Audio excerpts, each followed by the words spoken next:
Hey, what is up guys? So about 3 weeks ago, which is on the 30th of December, I went for my first initial clear of Labyrinth after having my Stux buddy up to rank 565. So firstly, I'd like to mention that I'm using the QuickTime player to capture my gameplay.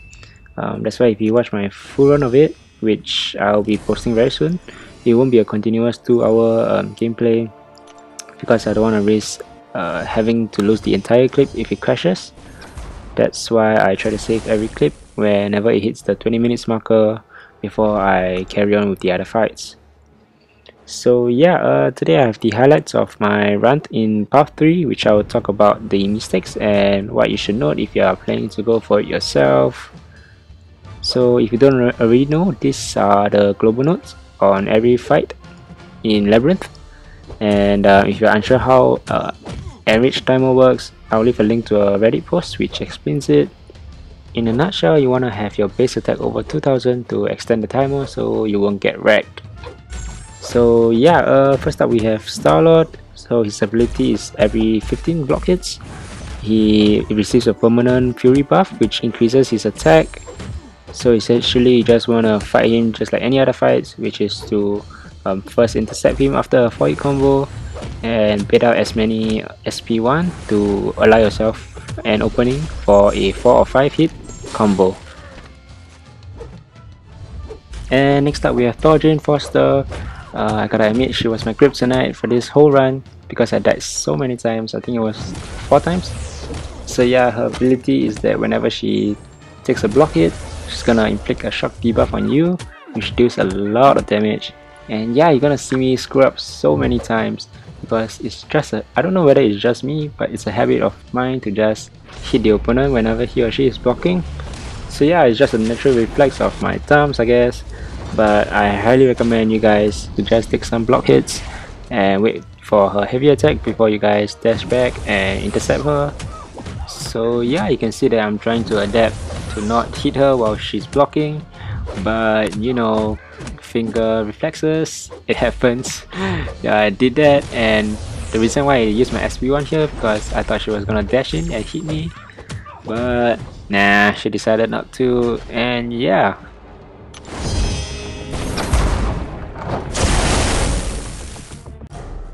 so here we got ambushed by a golden symbiote and he only has 300k health. So basically his playing style is a little bit, I mean not a little bit, it's exactly like Juggernaut's. So as you saw, his SP1 was Juggernaut's ground smash, and the only thing about this fight is that he doesn't cause any unstoppable whenever he uses his special attacks. So yeah, it's gonna be a really easy fight. And what's good about this fight is that the reward after fighting him is a 5-star generic signature stone. So I'm not certain whether it's a 100% drop rate or does it reward something else after you fight him, but yeah, you should definitely be happy if you get ambushed by him.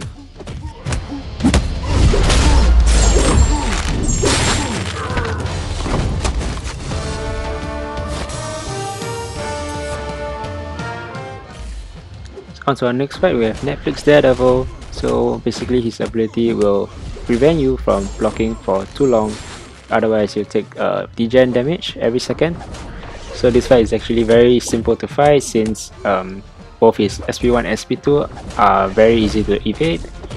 But what pisses me off the most is that the degenerating message on the left side of the screen was annoying the out of me, man, because whenever I hold block, the message just keeps on popping out, and I don't know, I was just too distracted by it when I was playing. And yeah, here you can see me getting wrecked after I made a mistake on the intercept. So yeah, GG. So after that annoying degenerating pop-ups, we move on to fight against Venompool. Basically, whenever you have a buff, he copies it, and whenever you apply a debuff, he removes it. And initially I thought that my taunt was a debuff, but it turns out to be not. And there are 2 buffs that you have to take note in this fight. So one is the regenerating buff, as you can see. So basically that heals him up for about 13k health per tick. So yeah, so if you are using your supporting champs to fight before using a team revive, try to quit once you see his regen buff. And the second buff is the yellow looking one, so it may be thorns but I may be wrong. So yeah, try not to hit him whenever you see him have the buff, otherwise you take back a portion of damage that you inflicted. And next up we have Doctor Strange. So basically if he hits you while you're blocking, he gets to steal 5% of your power, and his buff duration is increased by 100%. So yeah, one thing I noticed about using Stallard Spider-Man is that if an evade is proc when you swipe back to dodge the SP1 projectile, try not to dash in for an intercept because the distance is already too far and you might get hit.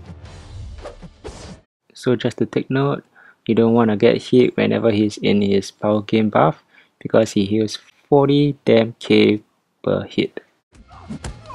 And next up we have Kamala Khan. So basically she's debuff immune and stun immune in this fight because you don't want to stack on her fury buffs. And yeah, you can see that I'm actually doing well in this fight, and I could have one-shotted her, but I lost to an evade. And yeah, I just had to do this compilation. And the boom, you done know.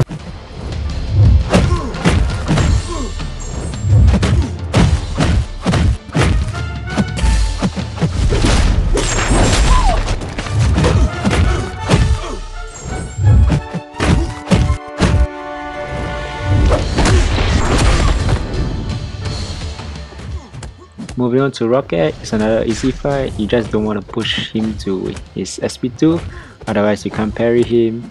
And yeah, this fight actually could have gone rather smoothly, but yeah, I just got killed by the evade yet again.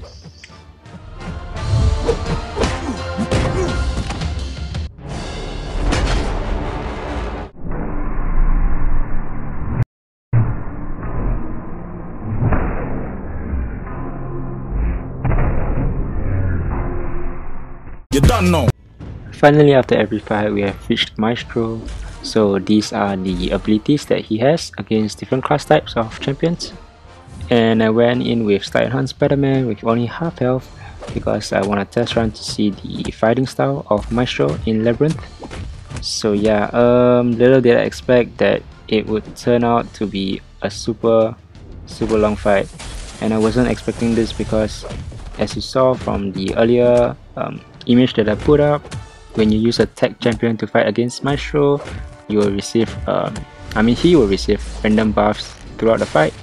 And of course I have seen big YouTubers like Legacy who uses Stallard Spider-Man as well, and Sidon who used his Stallard to clear Maestro. And what I've learned is that I always have to keep an eye on the buff area so that I keep a lookout for the regeneration buff and power game buff or unstoppable buff. And yeah, that's basically it. But throughout the fight of my so-called test run, I did not encounter any of this. I don't know what exactly happened or what did not happen, but yeah, I just received a hell lot of crit buff, fury buffs and whatnot. So yeah, it was an insane run. I had like 2% health for quite some time, and I never knew or thought I could take down so much health of Maestros in one single run, and I was definitely not prepared for it. But luckily my heart was able to take on the adrenaline that I was having, trying to stay alive with 2% health, evading as much SP1 as I possibly could, but I got clipped with the last one, which I evaded too early. So the final, I think it was the third or fourth try against Maestro, I finally saw the power game buff to know that okay, I was not fighting a bug Maestro in Labyrinth, and it was quite a clutch ending to my initial clear in Labyrinth.